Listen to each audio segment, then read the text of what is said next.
Ladies and gentlemen of the interwebs, we are going to watch a video illustrating how heroism and awesomeness is merely rising to the occasion and telling the naysayers to go get bent. Because one day, even they will appreciate the fruits of your labor. I present to you Donald John Trump, laying the law unapologetically. To do, we have to.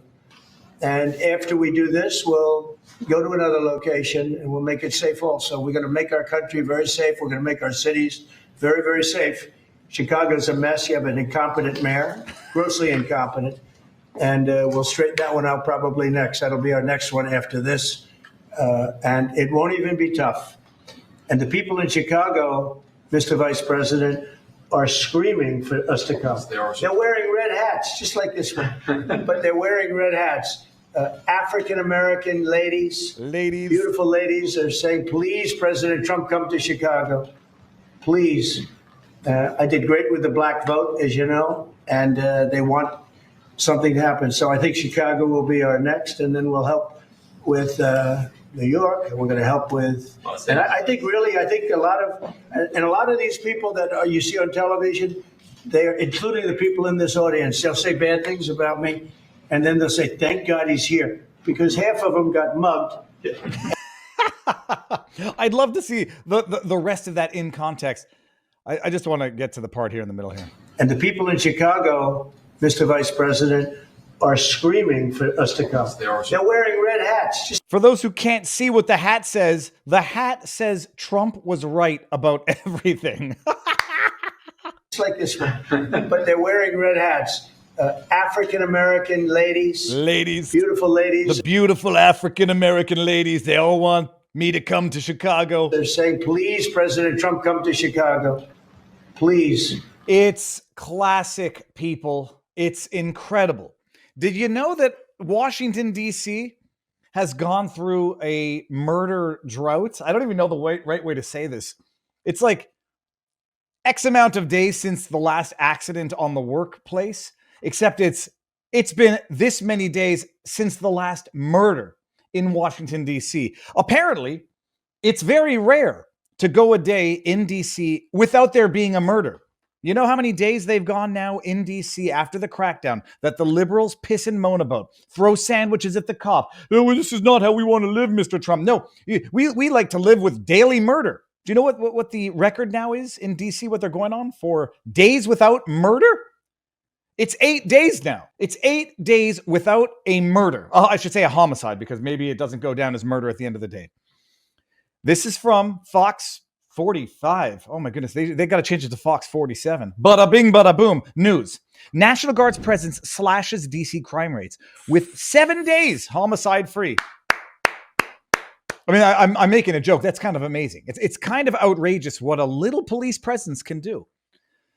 The Steel Manners, because I looked to see when the last time DC went any extended period of time without a homicide. The last time was July 2021. Under Biden administration. Some might attribute that streak of murder-freeness to COVID and probably everybody being locked up or locked down. I would imagine a pandemic is going to do something to reduce crime. Maybe, but maybe I'm wrong. But set that aside. Steel man it. There was a murder-free drought in 2021. This is what's going on today. Recent deployment of National Guard in Washington, D.C. has led to a significant decrease in crime, despite initial skepticism from locals. What was that manufactured skepticism? Who says if there's law enforcement and National Guard patrolling the streets, maybe the murderers aren't going to do what murderers do and murder people? Maybe the carjackers are not going to go and do what they do, carjack people. Crime is minimal here. Quote, says someone, there's not a lot of crime here. One resident said, while another remarked, this looks like window dressing to me. What the hell is that supposed to mean? However, since the Guard's arrival, the city has experienced a notable decline in criminal activity. For the first time in a long time, DC has gone 7 days without a homicide. Carjackings have decreased by a whopping 83%. Robberies nearly halved. Car thefts down by 21%. And overall violent crime is down 22%. Car thefts, I would imagine, don't go down too quickly because a lot of them are, I would imagine, what we call non-violent, like, stealing cars. I don't know. Maybe there's not a deterrent from doing that when you can do that in areas where the National Guard isn't. But Quote, when you have these numbers going down, it means this is a success and people feel safer, said Sergeant Betsy Smith of the National Police Association. Like other major cities, Washington's police department is critically understaffed, and Smith believes federal assistance is crucial. More police generally equals less crime.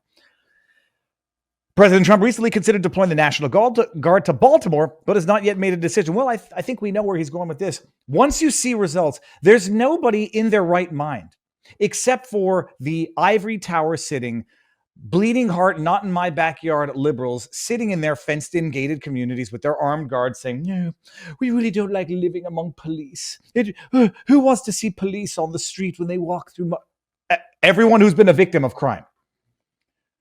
President Trump recently, Baltimore. Residents of Baltimore have expressed mixed feelings about the potential deployment. It's going to start war, one resident said, who's mentally deficient because they're a liberal. We're not looking for more oppression. We're looking for more solutions. That's not a solution? All right, well, DC tends to disagree with you.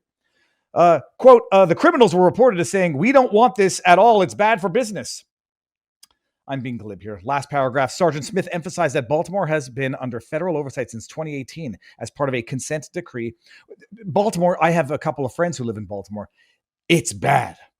With the police department still hundreds of officers short, I wonder why.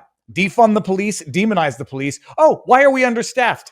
She's convinced that embracing federal help could lead to similar crime reduction in Baltimore. If people in Baltimore City want to be truly free, they need to embrace not only their local law enforcement, but state and federal partners as well, Smith said. Donald John Trump.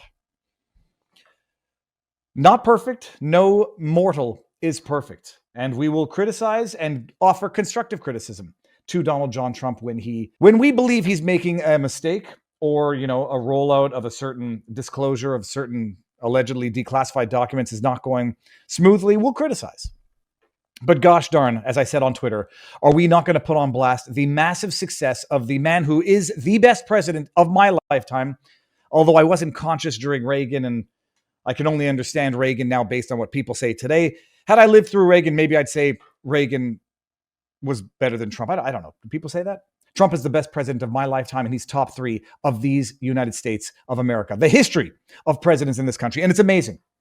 It's amazing. The liberals bitch and moan because they don't like cops.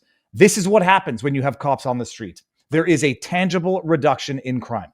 What happens when you don't have cops on the street? New York City subway system. But don't worry, Zohran Mamdani is going to get transit ambassadors who are going to offer tea and crumpets to the illegals and the criminals who set people on fire and threaten people on subway cars.